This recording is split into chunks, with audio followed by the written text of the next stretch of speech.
প্রিয় ছাত্রছাত্রীরা, আবার একবার তোমাদের সামনে হাজির হয়ে গেলাম। আজকে আমরা আলোচনা করব মডেল অ্যাক্টিভিটি টাস্ক সেপ্টেম্বর মাসের। অনেকেই পেয়ে গেছো, যারা পাওনি চিন্তা করার কোনো কারণ নাই, তোমরা অবশ্যই পাবে। সেপ্টেম্বর মাসে যখন তোমরা মিড ডে মিল পাবে, তার সঙ্গে সঙ্গে এই প্রশ্নপত্রগুলিও তোমরা পাবে। আজকে আমরা আলোচনা করব ক্লাস 10-এর সাবজেক্ট বেঙ্গলি পার্ট 1 থেকে নিয়ে 5 আমরা আগেই আলোচনা করেছি। আজকে আলোচনা করব পার্ট 6 নিয়ে। আগের ভিডিওগুলোর লিঙ্ক এই ভিডিওর ডেসক্রিপশন বক্সে দেওয়া আছে, যদি কেউ দেখতে চাও সেখানে ক্লিক করে দেখে নিতে পারো।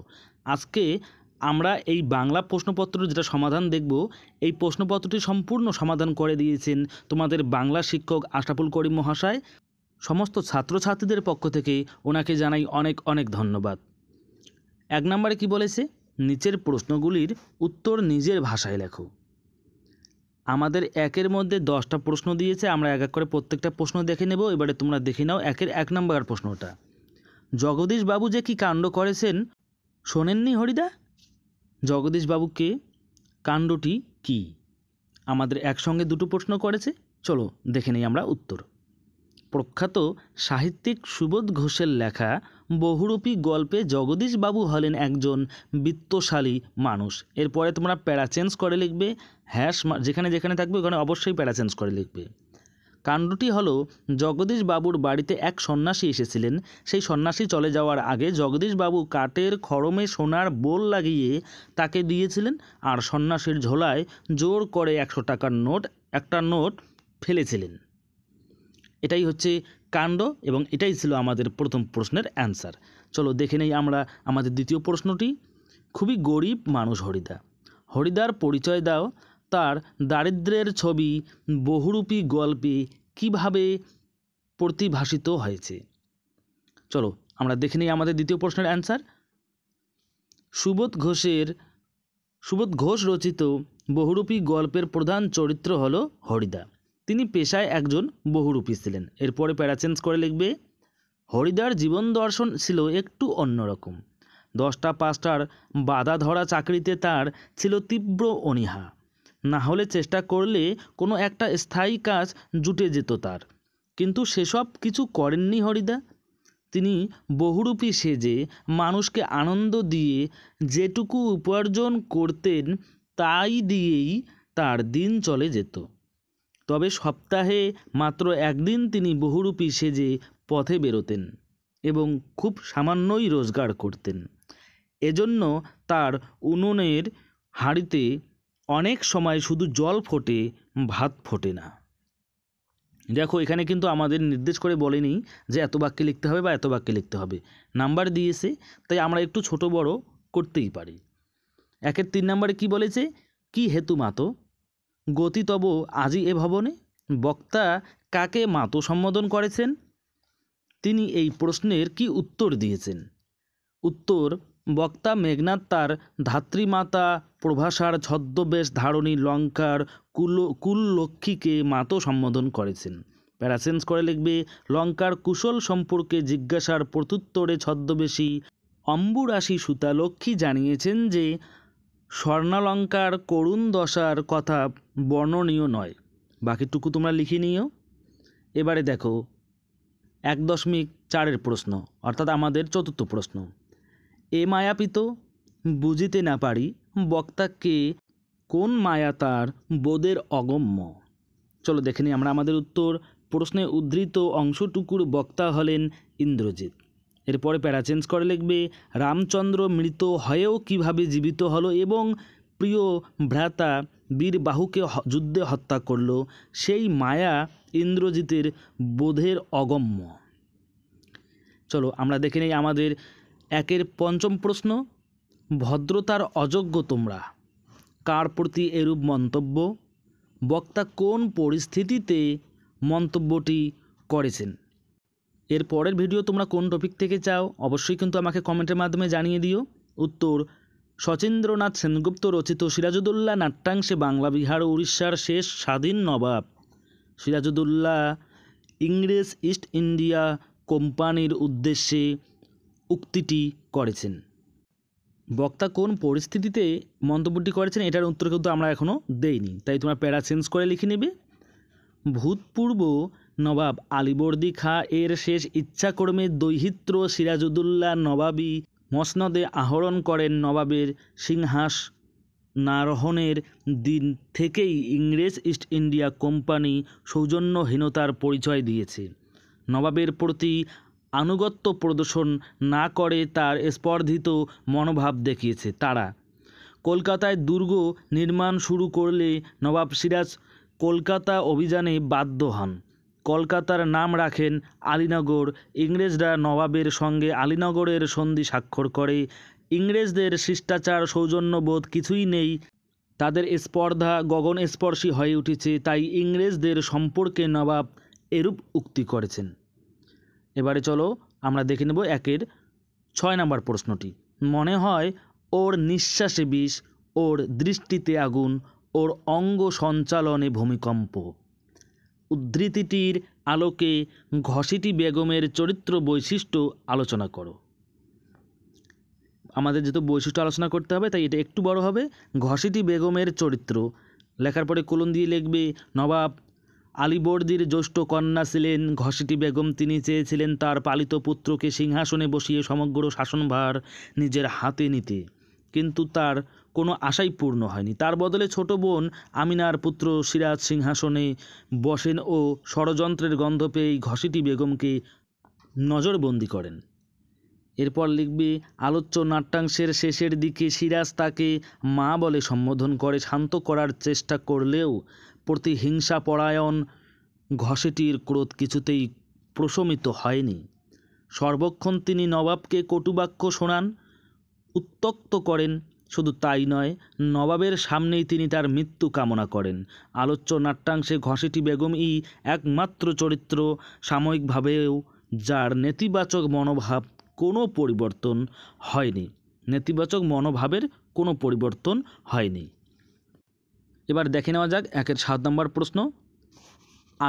আলোয় তার ভরবে এবার ঘর। এটা আলোয়। কোন আলোয় ঘর ভরে উঠবে?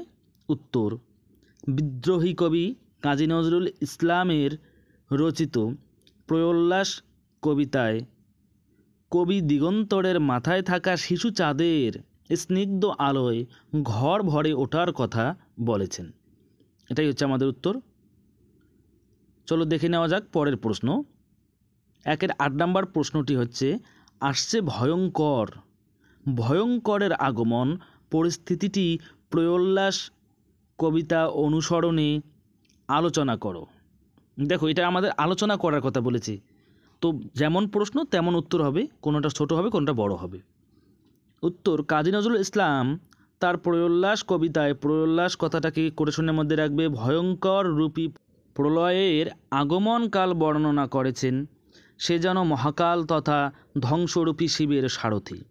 রক্তমাখা বিদ্যুৎ সম চাবুক থেকে সে আসছে প্রলয় রেশাধ্বনির দ্বারা ঝড় তুফান বজ্রপাত সংঘটিত করতে করতে। একবার লিখবে তার অশ্বক্ষুরের প্রচণ্ড দাপটে নীল আকাশ পাটে উল্কাপাত হচ্ছে সংঘর্ষবাদী নক্ষত্রের মধ্যে। এটাই তেজদীপ্ত তার আগমনকাল। এবারে আমরা দেখে নেব একের শেষ প্রশ্নের আগের প্রশ্ন, একের 9 নম্বর প্রশ্ন। অপূর্ব কহিল, বেলা হয়ে গেল, আমি এখন তবে চললুম কাকাবাবু। বেলা কিভাবে গড়িয়ে গেল? উত্তর, অপূর্ব গতরাতে তার ঘরে ঘটে যাওয়া চুরির ঘটনা জানানোর জন্য পুলিশের কাছে গিয়েছিল। সেখানে পুলিশের দলের বিচিত্র কাণ্ড এবং তামাশা দেখতে দেখতে তার বেলা গড়িয়ে গিয়েছিল। আমরা দেখে নিই আমাদের পরের প্রশ্ন। আবারও বলছি, কারো কোথাও অসুবিধা হলে অবশ্যই আমাকে কমেন্টের মাধ্যমে জানিয়ে দিতে পারো।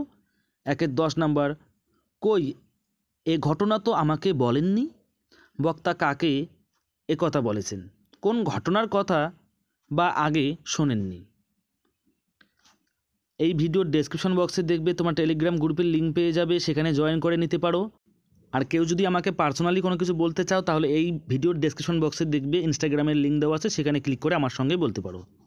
উত্তর, শরৎচন্দ্র চট্টোপাধ্যায়ের লেখা পথের দাবি পাঠ্যাংশে আলোচ্য প্রশ্নটির বক্তা হচ্ছেন অপূর্বর সহকর্মী মারাঠি ব্রাহ্মণ রামদাস তলওয়ারকর। এখানেই কিন্তু উত্তরটি শেষ নয়, পরের প্রশ্ন দিয়ে আমাদের রয়ে গেছে, একসঙ্গে দুটো প্রশ্ন করেছিল। পরাধীন ভারতবর্ষে, মানে কাণ্ডটার আমরা এবার করব। পরাধীন ভারতবর্ষে ভারতীয়দের উপর ইংরেজদের ব্যবহার প্রসঙ্গে অপূর্ব তার জীবনে ঘটে যাওয়া একটি অভিজ্ঞতার কথা শুনিয়েছিল রামদাসকে। একবার রেল স্টেশনের প্ল্যাটফর্মে কিছু ইংরেজ যুবক অপূর্বকে পদাঘাত করে। এই ঘটনার প্রতিবাদ করায় ইংরেজ স্টেশন মাস্টার শুধুমাত্র ভারতীয় হওয়ার অপরাধে তাকে স্টেশন থেকেই বিতাড়িত করে। সরি, এখানে করেটা নেই, বিতাড়িতর পরেই কিন্তু তোমরা দাঁড়িয়ে দেবে না, বিতাড়িত করে লিখবে। আমরা একের প্রশ্নের অ্যান্সারগুলি ইজিলি করে ফেললাম। আশা করি তোমাদের কোথাও বুঝতে অসুবিধা নেই। তারপরেও কারো যদি কোথাও বুঝতে অসুবিধা হয় তোমরা কিন্তু অবশ্যই আমাকে কমেন্টের মাধ্যমে জানিয়ে দিতে একদমই ভুলবে না। এবারে আমরা দেখি ব্যাস বাক্যসহ সমাস নির্ণয় করো, প্রতিটির মান 1। তো প্রথমে বলেছে ভোজ্য বস্তু, এটার ব্যাস বাক্য কি? ভোজনের উপযুক্ত বস্তু। তো মধ্যপদ লোপী, এটা সমাসটা হচ্ছে কি? মধ্যপদ লোপী কর্মধারায় সমাস। দ্বিতীয়টা পোশাক, পরিচ্ছদ, এটার ব্যাস বাক্য হবে পোশাক ও পরিচ্ছদ। তো দ্বন্দ্ব সমাস। এবারে আমরা 3 নাম্বারটা দেখি সন্ধ্যাহিক, সন্ধ্যায় পালনীয় আহ্নিক। মধ্যপদ লোপী কর্মধারায় সমাস, কেননা আগে পালনীয় মাঝখানে যে শব্দটা আছে এটা ছিল না। তো সমাস বিস্তারিত বলতে গেলে তো অনেকক্ষণ টাইম লাগবে, আজকে শুধু উত্তরগুলো বলে দিচ্ছি। সৃজন বেদন, ব্যাস বাক্য সৃজনের নিমিত্ত বেদন, নিমিত্ত তৎপুরুষ সমাস। তারপরেরটা প্রয়োল্লাস, প্রলয়ের নিমিত্ত উল্লাস, এটাও হবে নিমিত্ত তৎপুরুষ সমাস। আমাদের আরও কিছু সমাস রয়ে গেল, চলো আমরা সেগুলো দেখে নেব পরের পেজে। এটা তো নিশ্চিত যে আমরা সবাই পশ্চিমবঙ্গের বাসিন্দা, কিন্তু কে কোন জেলা থেকে দেখছো অবশ্যই সেটা আমাকে কমেন্টের মাধ্যমে জানিয়ে দিও। রথ ঘর ঘর, রথের ঘর ঘর, সম্বন্ধ তৎপুরুষ সমাস। জয়ধ্বনি, জয় সূচক ধ্বনি, এটা হবে মধ্যপদলোপী কর্মধারয় সমাস, কারণ আগে সূচক কথাটা ছিল না, মাঝখানের কথাটা। সিংহদ্বার, সিংহ চিহ্নিত দ্বার, এটা হবে মধ্যপদ লোপী কর্মধারয় সমাস। এবারে শিশুচাঁদ, এটা হবে শিশুর ন্যায় চাঁদ, এটা হবে উপমান কর্মধারয় সমাস। এবারে আমরা দেখে নিই আমাদের শেষ সমাস প্রলয় নেশা, প্রলয়ের নেশা, সম্বন্ধ তৎপুরুষ সমাস। আমাদের সমাস শেষ হয়ে গেল। এবারে আমরা দেখে নেব আমাদের 3-এর প্রশ্ন। চলো দেখে নেওয়া যাক 3-এর প্রশ্ন। 3-এর প্রশ্ন ছিল কম বেশি 150 শব্দে প্রতিবেদন রচনা করো। 150টা শব্দের মধ্যে বলেছে, আর বলেই দিয়েছে কম বেশি হতেই পারে। দেখো কি বলেছে, লর্ডসে শ্বাসরুদ্ধ জয় ভারতীয় ক্রিকেট দলের, এটার উপর আমাদের কি বলতে বলেছে, একটা প্রতিবেদন রচনা করতে। প্রতিবেদন মানে খবরের কাগজে যেরকম করে দেওয়া থাকে সেরকম। তো নিজস্ব প্রতিনিধি 25শে মার্চ এরকম করে তোমরা যে কোনো একটা তারিখ দিতে পারো। তারপরে লিখে দিবে খেলা শুধু একটা খেলা নয়, এটা আমাদের প্রত্যেকটি ভারতীয়দের জন্য আবেগ ও অনুভূতির জায়গা। আমাদের মনের আবেগ ঢালা দরদ দিয়ে আমরা আমাদের জাতীয় দলের জয় প্রার্থনা করি। লর্ডস টেস্টে ঐতিহাসিক জয়লাভ করল ভারতীয় ক্রিকেট দল। 5 ম্যাচের সিরিজে ভারত 1-0 ব্যবধানে এগিয়ে গেল কোহলি ব্রিগেড। বাকিটুকু লিখে নিও। তারপরের পেজে লিখবে আজ ভারতীয় বোলিং ব্রিগেডের সামনে একের পর এক উইকেট হারাতে শুরু করে ইংল্যান্ড। অবশেষে তারা 120 রানে অল আউট হয়ে যায়। ফলে ভারত 151 রানে এই ম্যাচে জয়লাভ করে। লর্ডস টেস্টের দ্বিতীয় ইনিংসে জলে উঠে, তোমরা লিখবে উঠে, মোহাম্মদ সিরাজ তিনি একাই 4 উইকেট শিকার করলেন। এছাড়া 3 উইকেট নিজের ঝুলিতে পুড়ে নেন জসপ্রীত বুমরা। জোড়া উইকেট নেন ইশান্ত শর্মা। এছাড়া 1টি উইকেট নেন মোহাম্মদ সামি। তারপরে তোমরা ইচ্ছা করলে লিখে দিতে পারো যে এভাবেই ভারতীয়রা জয়লাভ করে। তো এখানেই আমাদের উত্তরটি আজকে শেষ হয়ে গেল এবং সাথে সাথে ভিডিওটিও আমাদের শেষের দিকে চলে আসলো। কিন্তু সবাইকে একটা ছোট্ট রিকোয়েস্ট, যদি পরের ভিডিওগুলি পেতে চাও তাহলে অবশ্যই কিন্তু নতুন হলে চ্যানেলটিকে সাবস্ক্রাইব করে নিও এবং পাশে থাকা বেল আইকনটি প্রেস করে দিও পরবর্তী ভিডিওর নোটিফিকেশন পাওয়ার জন্য। আর এখনও পর্যন্ত যদি ভিডিওটিকে লাইক না করে থাকো, আমি রিকোয়েস্ট করছি প্লিজ ভিডিওটিকে একটা লাইক করে দিও। তাহলে দেখা হচ্ছে পরের ভিডিওয়ে। ততক্ষণ পর্যন্ত সবার কাছেই বিদায় নিচ্ছি। সবাই ভালো থেকো, সুস্থ থেকো।